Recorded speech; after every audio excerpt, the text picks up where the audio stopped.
mau menceritakan apa yang saya lihat, yang saya dengar, yang saya cium, yang saya baui. Kau Ale, kau punya gaya menulis cenderung ke jurnalisme sastrawi.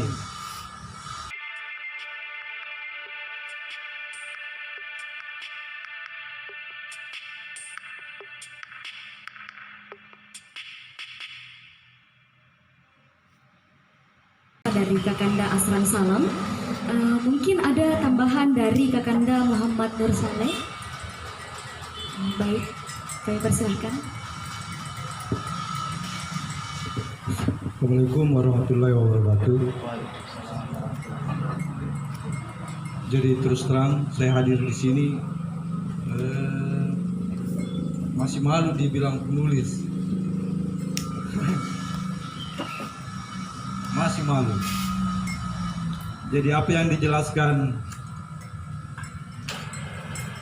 Kakanda Salam atau adik saya soal teori menulis esai sudah terangkum semua dalam.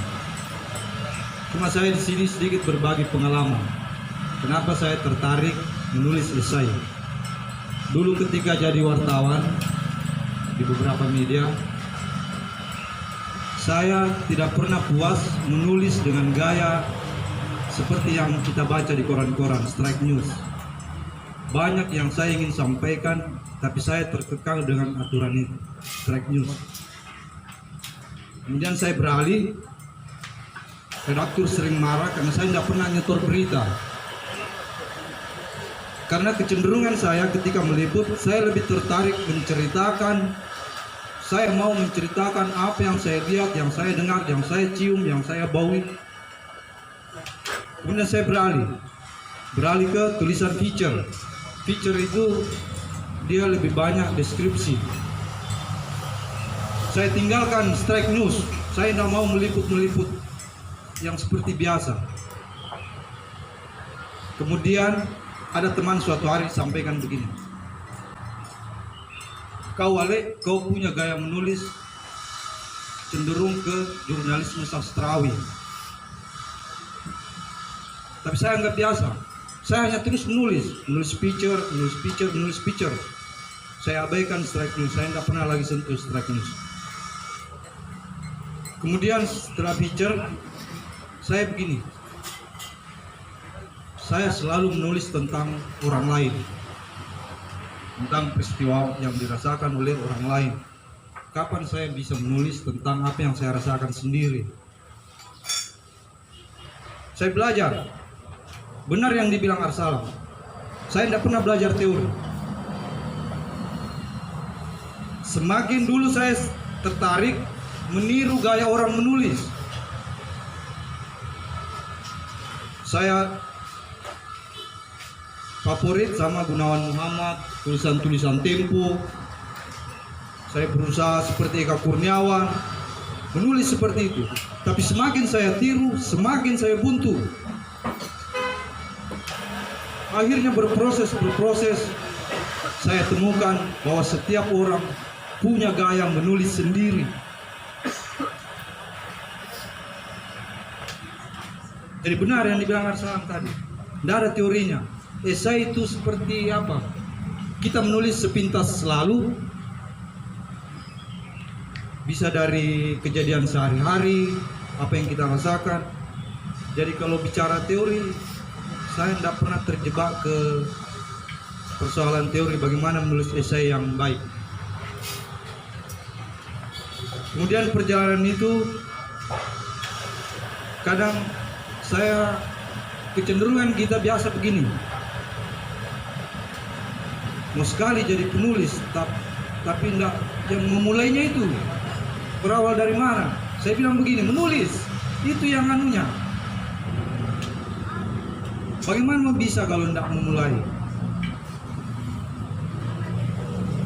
Kalau orang bilang lebay, biar dibilang lebay.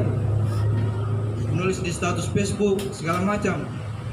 Setidaknya Anda berani mengutarakan apa yang ada di pikiran, apa yang ada di hati, untuk disampaikan buat orang lain. Kemudian dari pengalaman itu saya kadang menulis di buku diary. Saya hobi menulis buku diary dulu. Buku diary, kemudian masuk media sosial Facebook. Saya bermimpi begini, suatu hari saya akan punya buku sendiri. Entah itu baik atau tidak, saya harus punya buku. Mulailah saya cari arsip tulisan semua. Saya cari banyak. Pertama, kirim ke penerbit, ditolak. Alasan judul tidak mencukupi. Misal dia minta 150 judul dalam waktu 1,5 bulan. Saya tidak mampu, tapi Tuhan tunjukkan jalan lain. Saya bertemu Isnur, bertemu Pak Arsal. Akhirnya jadi, saya punya buku sendiri, Jalan Tuhan dan Celana Polo. Buku ini ringan, bicara tentang lebih banyak tentang keluarga, teman, sahabat. Jadi menulis esai itu tidak ribet sebenarnya. Lebih ribet dari puisi sih Pak. Puisi lebih ribet. Dia lebih banyak perenungan. Indah memang kalau puisi. Jadi saran saya, tulis apa yang mau Anda tulis.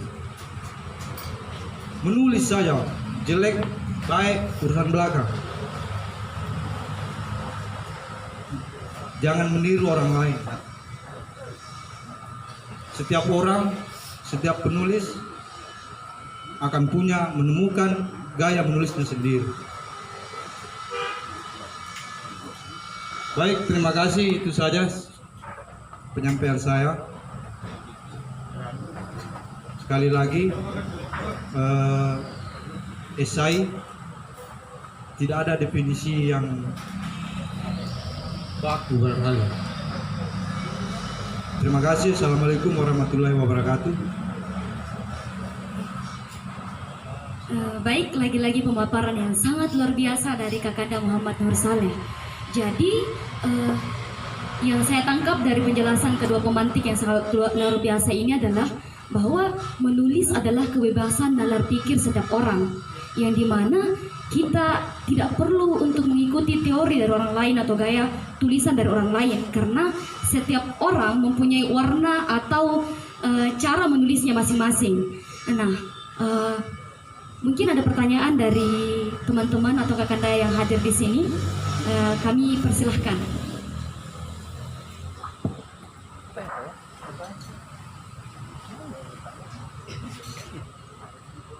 Boleh diskusi dari bertanya. Ya. Kalau bisa gambar.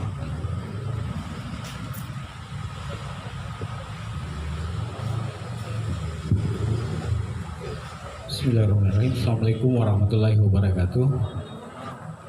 Selamat sore dan salam sejahtera untuk kita semua. Terima kasih untuk kesempatan yang diberikan.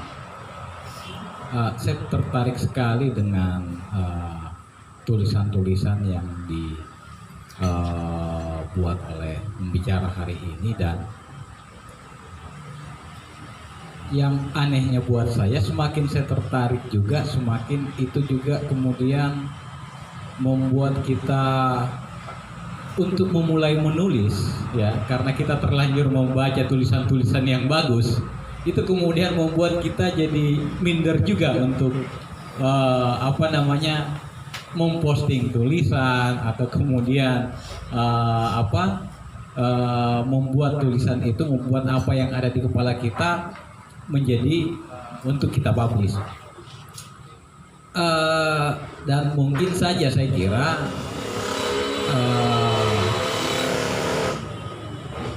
semua orang mungkin mengalami hal yang sama di awalnya, tapi tentunya ada trik-trik mungkin yang bisa di-share tentang persoalan yang banyak saya kira dialami oleh orang, karena saya pikir setiap orang punya pemikiran, setiap orang punya pengalaman, setiap orang punya sudut pandang, yang ketika kita ngobrol pasti keluar. Tapi untuk dituliskannya itu kadang menjadi susah gitu, susah. Nah, mungkin ada tips-tips atau trik yang bisa di-share bagi kita bagaimana memulainya. Saya kira seperti itu. Terima kasih. Assalamualaikum warahmatullahi wabarakatuh. Terima kasih atas pertanyaannya. Jadi setiap orang sebenarnya mampu menulis, tapi tidak semua mempunyai kepercayaan diri dalam menuangkan apa yang ada di pikirannya, menuangkan apa yang ada dalam perasaannya dalam bentuk tulisan. Nah, bagaimana sih trik-trik dari menaklukkan rasa tidak percaya diri itu? Mungkin Kakanda Muhammad Nur Saleh atau Kakanda Asran Salam bisa menyampaikan.